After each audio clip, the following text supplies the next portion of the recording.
See, again I am telling this derivation to you.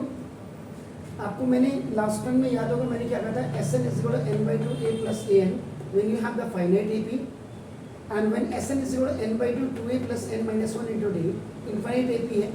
इन दोनों में से अकॉर्डिंग टू ये फाइनाइट और infinite you can use the formula. कुल मिलाकर के अगर आप देखो, अगर इसको थोड़ी देर के लिए आप हटा भी दें या इन दोनों में से एक ले लें इसके साथ, AP is basically rotating around these two formula. It has your अपना 4 unknown members अभी, लेकिन जब आप सॉल्व करेंगे तो out of this 4 quantities of 4 members 3 known आपके होंगे, 1 अननोन आपको फाइंड आउट करना. सेम वैसे 1 2 3 4 5. ये वाला जो n है ये एक ही है, तो देखो 1 देखो 2 3 4. इसमें भी 4 में से 3 नोन क्वांटिटीज होंगी, 1 unknown you can find out. Actual में दिमाग जो पढ़ने वाले बच्चे हैं उनके दिमाग में ये आता है कि एक्चुअल में ये डेरिवेशन ये फॉर्मूला आया कैसे, उसको मैं बता रहा हूँ आपको ना कि ये दोनों कैसे आए. तो उसके लिए every question either that is related to 1 mark 2 mark और 3 मार्क्स कोई भी होगा, उसके लिए आप क्या करेंगे, सबसे पहले you have to write this statement कि that small a b the first term of an AP and a is its common difference. उसके बाद AP is equal to first term, second term, third term और ये आपका last term होगा. तो last term है इसका मतलब ये आपका फाइनाइट एपी होगा. Is it clear? इसको कैसे लिखेंगे देखिए ना, AP is equal to first term को आप क्या लिखते हैं ये, सेकंड टर्म को आपका A2, इसको आप क्या करते हैं A3 और लास्ट टर्म को आपका व्हाट यू राइट A1. चलिए अब आप करो AP इज इक्वल टू, फिर देखो फर्स्ट टर्म को तो आप ये लिखते हैं, सेकंड टर्म को आप क्या लिखते हैं A प्लस 1D, इसको क्या लिखते हैं A प्लस 2D, ब्रैकेट में लिख दीजिएगा कोई दिक्कत नहीं ना कॉम. और लास्ट टर्म को अभी आप an ऐसे ही रहने दीजिए. This is the 100 term suppose के लिए. तो जब आप वापस आते तो क्या आते 100 99 98 97 96 95 94 93 92 91. इससे पहले वाला जो टर्म आएगा वो क्या आएगा an minus 1d. इससे फिर क्या आएगा, जैसे ये क्या था 100 minus d, common difference. when the common difference are same, common differences are same, so now that sequence is AP.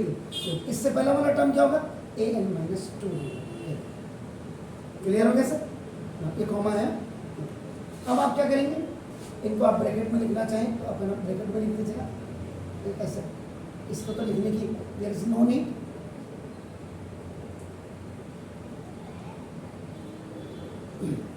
One D लिखा. अब आप क्या करना है, आपको इनको adding now these all terms, all members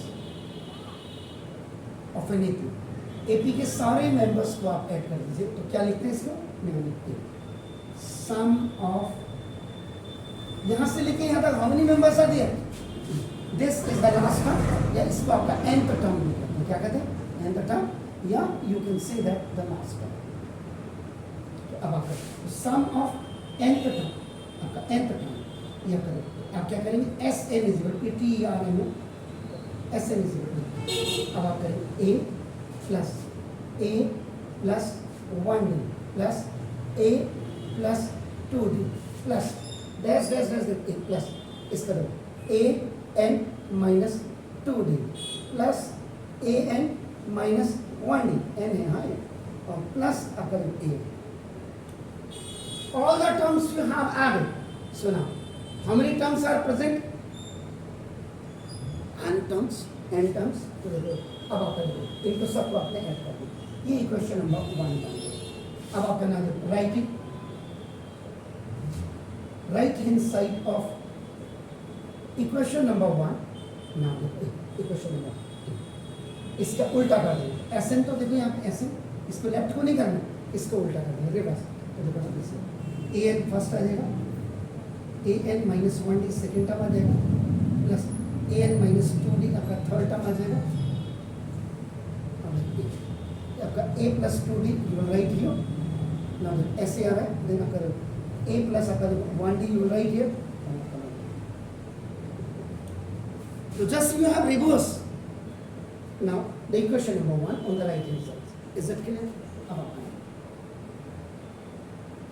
Adding equation number 1 and equation number 2 on both sides. दोनों sides के आप इसको ऐड कर दीजिएगा.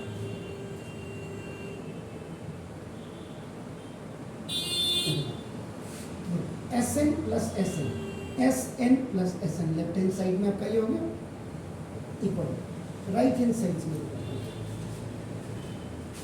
इसका फर्स्ट टर्म देखिए, इसके फर्स्ट टर्म के साथ, इसका सेकंड टर्म, इसके सेकंड टर्म के साथ, इसका थर्ड टर्म, इसके थर्ड टर्म के साथ, इसका देखो second last, third last, second last और ये पे लास्ट, ये सब आप ऐड कर दीजिए. तो देखिए ये देखिए अब आपका देखो ना क्या है a plus a plus a plus 1d plus an minus 1d, an plus 1d, an minus 1d plus ये देखो a प्लस 2d और प्लस a माइनस 2d याद है प्लस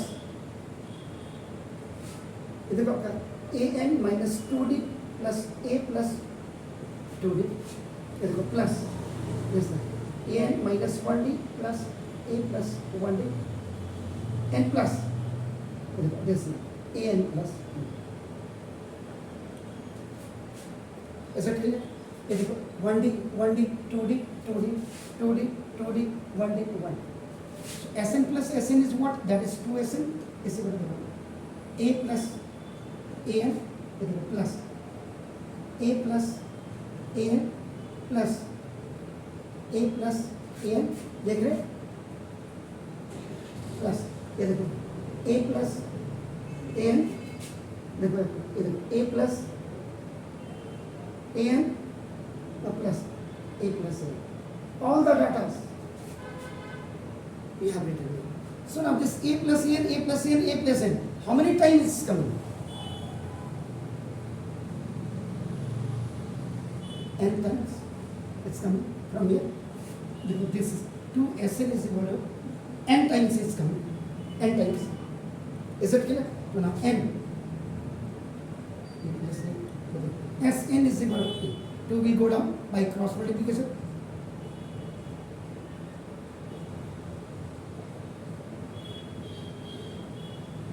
जिसको आप CM कहते हैं क्रॉस मल्टीप्लिकेशन.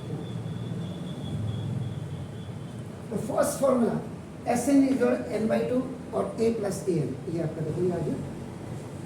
अब either you use this or this, no problem at all.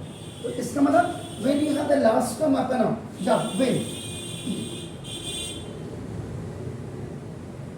last term is present, then use only this form.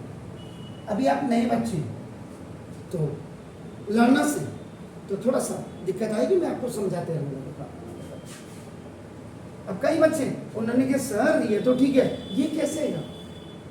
AP is only आपका rotating round 2 और 3 formulas. 3 formula क्यों बोल रहा हूँ? ये लगाना चाहो या ये लगाना चाहो वो आपकी मर्जी होगी बात को. इज्जत के लिए तो ना दो. अब formula for nth term, nth term का मतलब लास्ट टर्म का फॉर्मूला क्या होता है?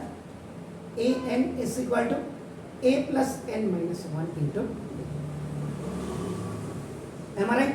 9 ना लगे हैं करते हैं. So that अब now substitute the value of an in equation number 3 में डाल देंगे. इसको आप इक्वेशन नंबर 3 में आ गया. तो देखो Sn is equal to n/2 a. In place of an you write a plus n minus 1 into Sn is equal to n/2. 1a and 1a is what? 2a. 2a plus n minus 1 into 2. ये कब use करेंगे? When infinite AP होगा. तो ये actual में problem क्या? Problem उनको है जो पढ़ने वाला बच्चा है. प्रॉब्लम उनको नहीं है जिसको नहीं पढ़ना है. नहीं पढ़ करके आपके ऐसे ऐसे मार्क्स आ जा रहे हैं नीट में। एग्जाम्पल देख लीजिए, आईएएस के क्या हाल है अभी आपका, देखो ना, आप यूट्यूब को जरा खोल के देखो, ये जितने भी चैनल्स होते हैं ना, ये शिक्षा लेने के लिए होते हैं, शिक्षा का बंटाधार करने के लिए नहीं होते, ये याद रखिएगा। तो कैसे, how this formula is generated और प्रोड्यूसेस, जनरेटेड और प्रोड्यूसेस, ये आपके सामने मैंने रखा है। तो बिफोर स्टार्टिंग द चैप्टर्स आपको बिल्कुल क्लियर हो जाना चाहिए कि कौन सी चीज़ कैसे आपकी आती है। Is it clear? फाइन। तो ना ये है, बाकी आपकी जो मर्जी हो आप जिसको यूज़ करना चाहिए, लेकिन परफेक्ट होंगे तभी आप कर पाएंगे। बाकी देश में तो स्कूल चलाने के लिए प्रिंसिपल अच्छा चाहिए, वाइस प्रिंसिपल अच्छा चाहिए, टीचर्स क्वालिफाइड होने चाहिए, लेकिन आपके पास 2-4 एकड़ जगह है तो स्कूल खोल दीजिए और बाकी तो सब मिल ही जा रहे हैं, no problem at all. Fine, thank you very much.